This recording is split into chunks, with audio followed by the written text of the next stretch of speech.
Bonjour à tous, c'est Gaëtan de la chaîne Loin de Dépression.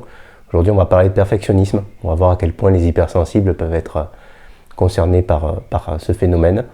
Vouloir bien faire les choses, c'est plutôt une bonne chose, hein, mais on va voir en quoi le perfectionnisme peut poser problème au quotidien. On va voir du coup dans cette vidéo que la perfection, très souvent, on ne peut pas l'atteindre, ou parfois même elle n'existe pas, et qu'on ne contrôle pas forcément le cours des événements, et que donc vouloir atteindre cette perfection-là, c'est quelque chose de vain, c'est quelque chose qui est totalement inutile. En fait, le vrai problème du perfectionnisme, c'est pas de vouloir faire les choses bien, parce que ça c'est quelque chose qui est, ma foi, tout à notre honneur, j'ai envie de dire, hein, je m'inclus dedans, évidemment, en tant qu'hypersensible.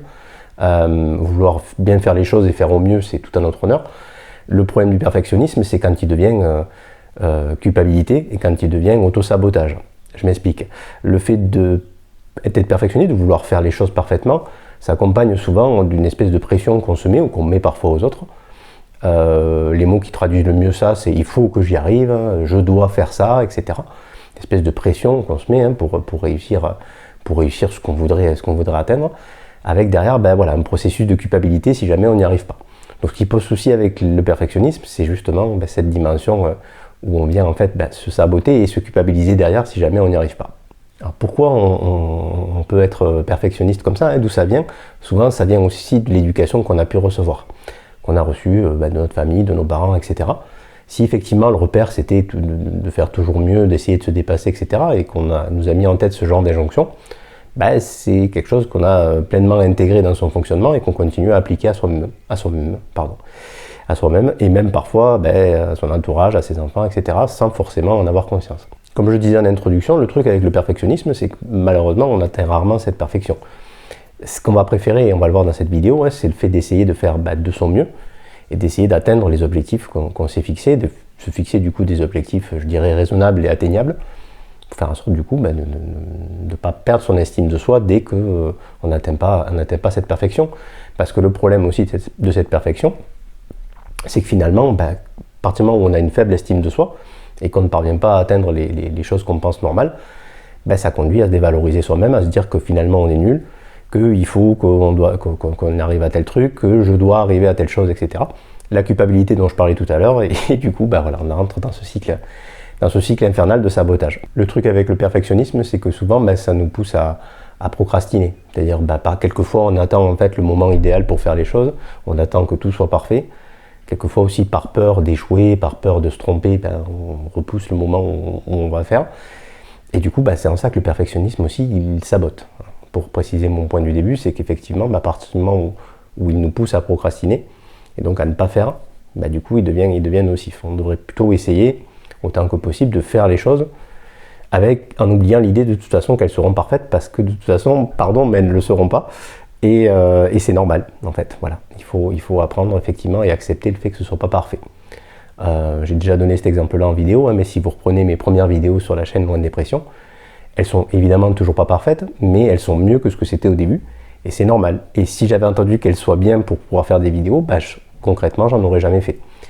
Donc il faut aussi à un moment donné se dire, là je pense avoir atteint un niveau suffisant de qualité, je suis satisfait de ce que c'est, mais je me rends bien compte qu'il y a des défauts et que c'est pas parfait, mais pour autant j'accepte de faire la chose telle qu'elle est. Donc voilà, l'essentiel pour contrer le perfectionnisme, et c'est vraiment le premier point que je viens de développer, c'est le fait de se mettre en action petit pas par petit pas, de se forcer en quelque sorte à faire les choses. Alors se forcer, c'est pas forcément le bon terme, mais en tout cas essayer de se mettre en action, essayer de décomposer quelque chose de compliqué en une série de petites tâches simples, pour faire en sorte justement de moins procrastiner, et puis essayer de faire de son mieux sur chacune des étapes.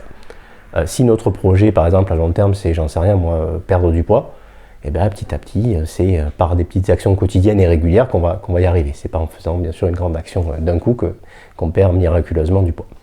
Cet exemple-là, bien sûr, j'aurais pu en prendre un autre, c'est pour vous dire qu'effectivement, ces choses-là, elles se construisent sur le long terme, et du coup, on peut pas atteindre de suite la perfection, et de toute façon, la perfection, on ne l'atteint pas, on peut seulement atteindre un niveau qui nous conviendrait.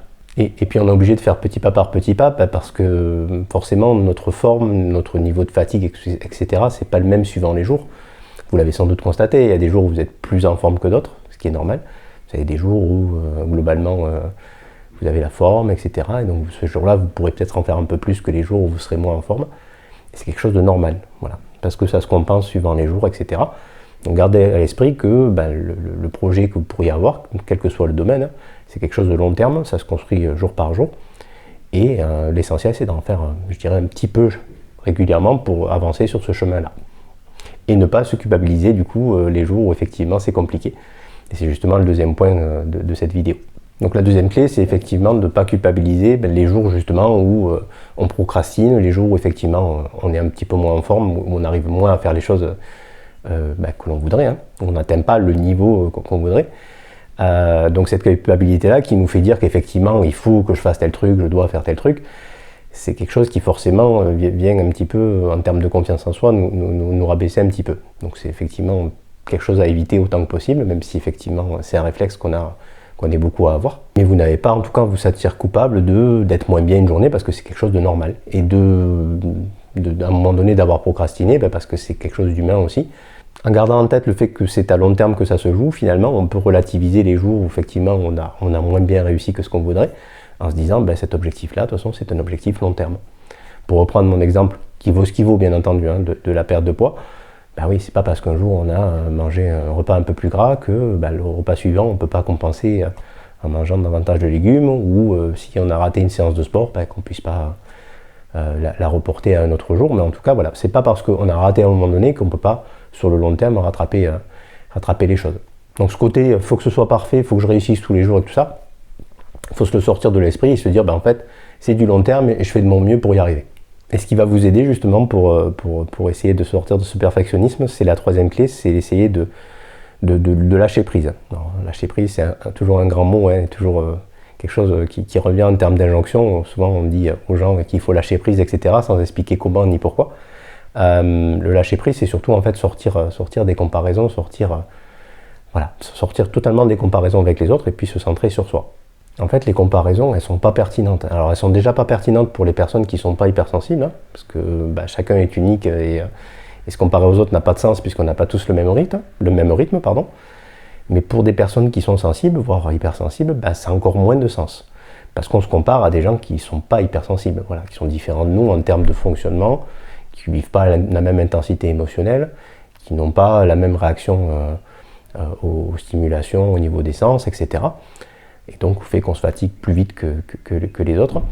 Et donc le fait de se comparer aux autres, finalement, ça a encore moins de sens. Voilà. On a un fonctionnement qui est unique, on a une façon de fonctionner qui est unique, et même entre hypersensibles, on a aussi des différences. Donc essayez de sortir des comparaisons, parce que ces comparaisons-là, elles sont néfastes. Enfin, surtout quand elles sont là en fait, pour vous dévaloriser, pour vous faire croire que vous êtes moins bien. Voilà. Surtout que bien souvent, la nature humaine étant ce qu'elle est, on a tendance à se comparer à des gens qui ont réussi, à des gens pour qui on pense que c'est mieux, dont on pense qu'ils ont une vie meilleure que la nôtre. Déjà, on n'en sait rien, puisqu'on ne peut que supposer par rapport à ce qu'on voit par exemple sur les réseaux sociaux, on n'est pas forcément dans leur intimité. Et puis de deux, quand bien même, on ne va pas comparer quelqu'un qui fait le métier dont on rêve depuis 10 ans à nous qui débutons dans ce métier-là. Ça n'a pas de sens. Voilà. En tout cas, ne vous comparez pas à des gens qui réussissent mieux que vous, dont vous pensez qu'ils réussissent mieux que vous. Essayez surtout de faire en sorte de ne pas vous dévaloriser face à ces gens-là. Pas vous dire je suis moins bien, il faut que j'y arrive, je dois machin, sinon je suis nul, etc. Vous voyez tout le cycle que l'on se crée. Ça doit plutôt, si vous êtes dans ces comparaisons, ça doit plutôt vous servir d'inspiration. De vous dire ça c'est quelque chose, cette personne-là, par rapport aux valeurs qu'elle véhicule, etc. J'aimerais m'inspirer de certains éléments pour moi vivre une vie qui me correspond le plus. Là oui, la comparaison, elle fait pas de mal parce que finalement vous vous servez des éléments, de certains éléments, parce que peut-être pas obligé de tout prendre évidemment, mais ça va venir en quelque sorte vous nourrir dans votre réflexion, dans votre avancée, etc. et faire en sorte de prendre des décisions qui soient bonnes pour vous et pour mener une vie qui vous correspond. Et puis le quatrième point qui pourrait vous aider à sortir de ce perfectionnisme, en tout cas à essayer par étapes, et ça rejoint un petit peu les points précédents, c'est par rapport au fait de se dénigrer, c'est plutôt de préférer la douceur. Préférer la douceur, ça veut dire quoi? Ça veut dire qu'au lieu de s'auto-dénigrer, de se trouver jamais assez bien, de penser qu'on n'y est pas arrivé, que grosso modo on est nul de ne pas y être arrivé, de se dire en fait là concrètement j'ai fait de mon mieux, j'ai mis en place tel truc, là sur ce point-là j'ai peut-être fait une erreur, la prochaine fois je ferai mieux, comment je peux faire pour ne plus la reproduire, etc. Avoir vraiment cette démarche de se dire, en fait, ok, j'ai peut-être, ça s'est peut-être pas passé comme je voulais, j'ai peut-être raté quelque chose, mais ça m'a appris des choses, et puis la prochaine fois, je ferai mieux ou je ferai différemment pour y arriver. Il ne faut pas voir l'échec comme une fin. Voilà, c'est souvent une étape pour arriver sur quelque chose de mieux, de différent, qui vous convient plus, etc. Je pense que le mieux, du coup, pour que vous arriviez à vous donner cette douceur-là, c'est de prendre le recul, du coup, sur la situation, et imaginer que ce qui vous arrive, ça arrive par exemple à votre meilleur ami ou à quelqu'un de très proche à qui vous avez énormément confiance, pour qui vous avez de l'affection, et de vous dire, voilà, face à cette personne-là, qui me raconte et qui vit les mêmes choses que ce que je viens de vivre moi, tel échec, etc., tel moins difficile, comment je réagirais? Est-ce que je serais dur envers cette personne? Évidemment que l'immense majorité des cas, surtout si vous êtes empathique, etc., bien sûr que non. Vous serez, vous lui apporterez du réconfort, du soutien, etc. Donc cette démarche-là que vous avez envers votre meilleur ami, envers quelqu'un de proche, votre amoureuse, votre amoureux, etc., vous voyez le processus, cette douceur que vous donnez aux autres, essayez de vous la donner à vous. Parce qu'en fait, vous la méritez, cette douceur-là. Il n'y a pas de discussion à avoir là-dessus. On parlait tout à l'heure d'éducation, de choses qu'on reproduit éventuellement, du fait que parce qu'on n'a pas forcément une grosse estime de soi ou une grosse confiance en soi, on a envie de faire toujours plus, toujours mieux pour se sentir légitime. En fait non, on a de la valeur en soi. Tout ça, c'est dans notre tête. On s'imagine qu'il faut toujours en faire plus, toujours faire mieux, toujours être le numéro 1, toujours être parfait. Non, en fait non, on n'a pas besoin. On n'a pas besoin de tout ça pour être aimé, on est aimé comme on est. Simplement, voilà, on fait de son mieux et on arrête de se culpabiliser parce qu'on n'y arrive pas. Et il vaut mieux, effectivement, comme on le ferait à ses meilleurs amis, se donner de la douceur, parce qu'en fait, on la mérite. C'est aussi simple que ça. Et puis, en tant que bon perfectionniste, ce qui est pas mal aussi, pour vraiment éviter de toujours se dire c'est jamais assez, etc., c'est au moment où, par contre, on réussit des choses, même des petites choses, voilà, de ne pas oublier de les fêter, ces choses-là, de se féliciter, ou en tout cas de les fêter, de marquer le coup, pour dire, voilà, j'ai enfin eu, je sais pas moi, ce job que je voulais depuis des semaines, voilà, ça se fête, quoi. Ça se fête, et c'est pas juste normal, hein, c'est quelque chose de chouette, quoi. Et même pour des choses, je dirais, plus petites. Faut pas hésiter à se dire, en fait, voilà, non, c'est pas juste normal, c'est chouette, il m'arrive des choses chouettes, et c'est important de les fêter. Parce que, en tant que perfectionniste, on est toujours très réactif pour dire quand on échoue, etc. Mais quand il s'agit de fêter nos succès, on n'est pas très réactif. Donc moi, je vous propose de contrebalancer ça et de se dire, en fait, quand je réussis, ça se fête, quoi. Voilà, écoutez, j'espère que cette vidéo sur le perfectionnisme vous aura plu. Vous allez retrouver dans la description de la vidéo l'article sur le site Loin de Dépression qui parle du coup de perfectionnisme et d'hypersensibilité et qui est un petit peu plus complet que cette vidéo. Si la vidéo vous a plu, n'hésitez pas à laisser un j'aime avec le petit pouce et puis de vous abonner pour voir les suivantes. Merci à vous, bonne journée.